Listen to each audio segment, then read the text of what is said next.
So, tough conversations. Let's talk about it. Sometimes being a good advisor means having uncomfortable conversations. I would think that you have those a lot. Tell us how you've helped people navigate some of the tricky conversations.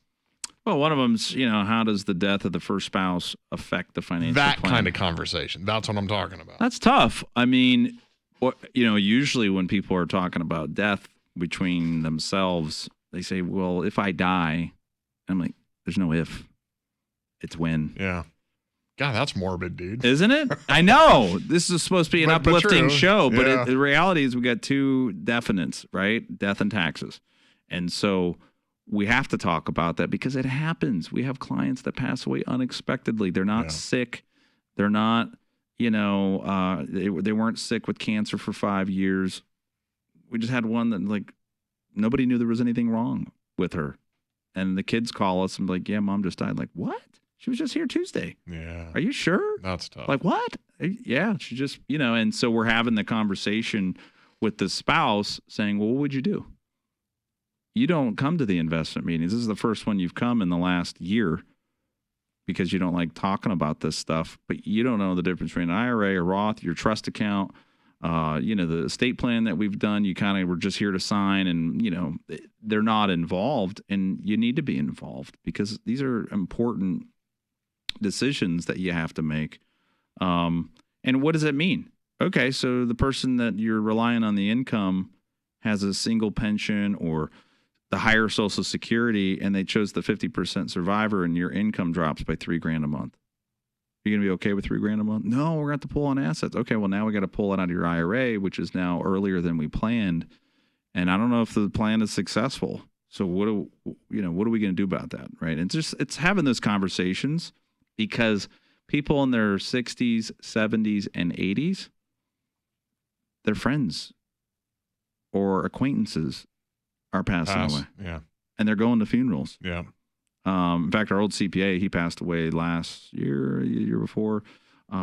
He helped me start out here and, he was doing our taxes for a while and then he retired. But he used to, every time I talk, I'm like, hey, Jack, what's going on? And he's like, oh, I just went to another funeral. Hey, he was 86, so all his friends were that age. Yeah. He goes, yeah, going to another funeral. I'm like, is everybody gone? He's like, pretty much, And so, but that kind of spurs you along when you hear that and see that. Hey, I might be next. I need to really do something about my plan. We have a client that recently got a very bad diagnosis to a disease that is fatal. I mean, it's going to eventually take him. I don't know the timeline. Neither does the doctor. If they try to act like they do, they don't. Sure.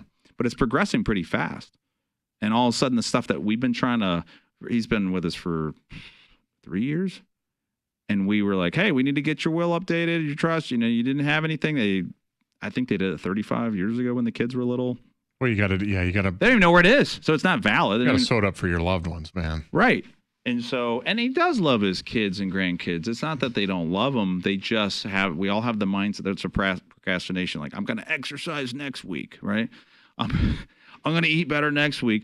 And I'm going to get my estate plan together. I'm going to meet with my financial planner and get all my stuff updated. Right. And when we started going through all these different things for him, he's the one motivated because he does love his family. And it's really kind of shook him to the point where I'm getting an email back in like less than an hour. And before, when we'd email him on something that we need a week, maybe. Yeah. We actually went back and checked and there's some that he just never replied to. Yeah. Like, hey, we need to get this done.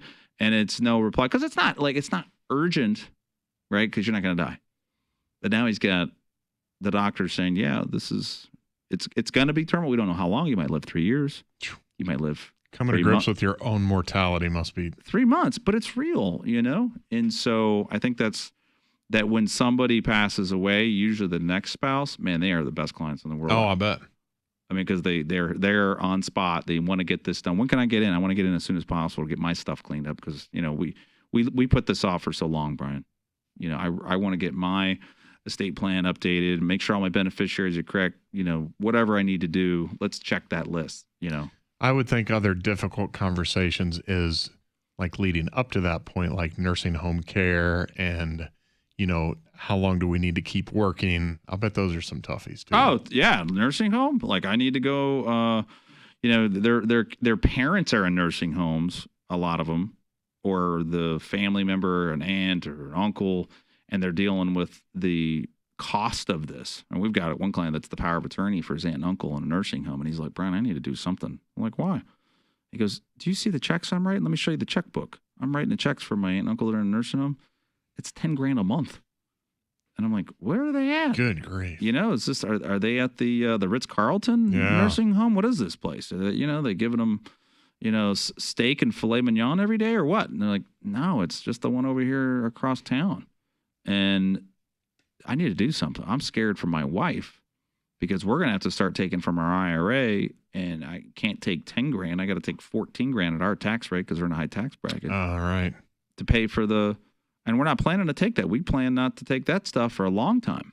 So we need to do something. What are the options? Then we start talking about long-term care options, and and some people are okay. They don't need insurance, right? Because they self-insure, they got enough assets, but you just need to have the conversation to weigh all the options and get your ducks in a row. Essentially, what happens, but nursing home cost and long-term care costs.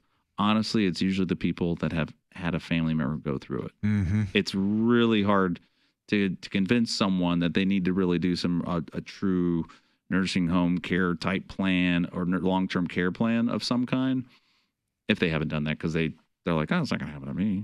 I mean, I'm still 60 years old and healthy. I walk around the building and go to the gym, eat healthy. It's not going to happen to me. But then we have a client that just gets Parkinson's out of nowhere.